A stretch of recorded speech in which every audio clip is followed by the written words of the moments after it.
What's up YouTube, Tinton here, and today we'll be discussing the next time on Death Battle between Gray from Fairy Tail and Esdeath from Akame ga Kill. But before we get on to that, let us discuss the last time on Death Battle. Once again, my prediction was correct. That is 3 out of 4 this season so far. The episode was a good one all around. The analysis was very informative, and I think Wiz and Boomstick gave both characters a fair shake.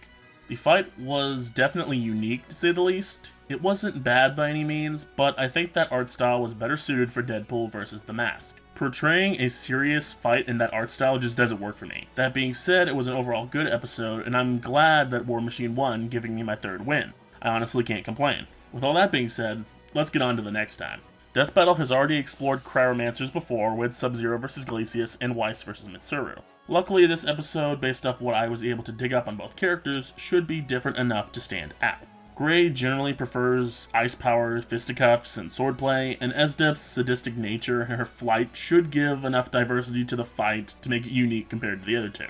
Now in terms of who I think is going to win, I'd say it's pretty close. Esdeath certainly has a lot going for her. She has a Tai-Gu, or some kind of ancient weapon that gives her the power of 1,000 men or something like that. The average male can lift roughly 135 to 175 pounds. For argument's sake, let's highball that. 175 pounds times 1,000 equals 175,000 pounds, which after crunching the numbers equals roughly 87.5 tons. Esdeath, according to my research, is as fast as lightning. She's also a master of cryomancy. She is trained in multiple martial arts. She can create ice armor, she can fly, she is resistant to mind control and illusions, and she has a rapier that she is very proficient with. Lastly, there's her ultimate move that I'm not even going to try to pronounce. Seriously, what the heck is that name?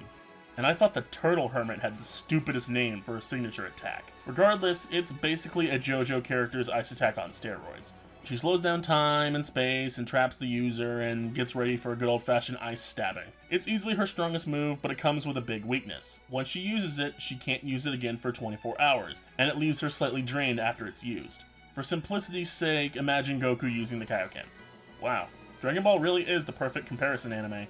On to Gray, he also has a lot of potential. He can create all sorts of ice-based weapons, from swords to armor to shields, etc. He also has access to even more powerful ice magic, called Ice Devil Slayer Magic. It's basically a Super Saiyan. He gains far more control over ice, but it's hard to control, you know the drill. He can also eat ice to replenish his stamina. Getting Natsu flashbacks right about now. Well, regardless, he has a multitude of big and powerful ice attacks, like the Instantaneous Freeze, the Ice Devil Zerops Longsword, and the Ice Shelled. He is trained in both hand-to-hand and sword fighting. He is comparable to Natsu, who can lift 135 tons and move faster than the eye can track. Lastly, he has a high resistance to ice attacks. Heck, it's basically a full-on immunity. Yeah, that's kind of broken. Well, in terms of weaknesses, Gray can't eat any ice he creates. That's about it. Well, that, and he does have this weird quirk to where he'll start to strip unconsciously. Gray, we're in public! Put your clothes back on! Now I have this weird habit because of you! What? What the fuck? You know, when people told me that Fairy Tail was basically anime porn, I didn't believe them. Excuse me, miss, could I please borrow your underwear? I was clearly wrong, and I apologize. Moving on, Esdeath has some notable weaknesses as well. First off, she's a sadist who enjoys people's suffering. She has a tendency to draw out fights and torture her foes for her own sick kinks. You know, maybe that porn comparison works better than I thought. Lastly, she has trouble dealing with people with high resistances to ice. Stop!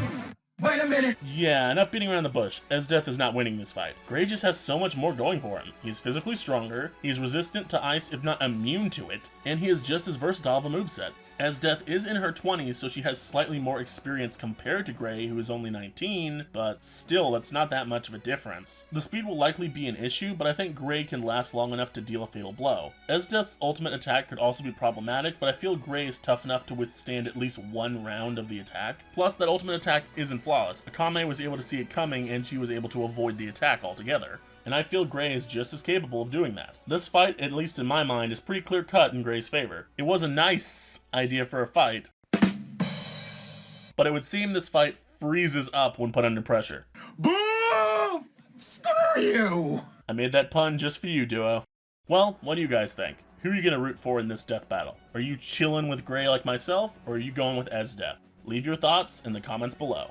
I hope you guys enjoyed the new format. I just got the new editing software and I wanted to try to give you guys a more professional format for these predictions. I also made another video with this new format if you're interested. Regardless, I hope you guys like the change. You guys have helped push me and this channel forward, so I think it's only fair that I try to give you the best content I can.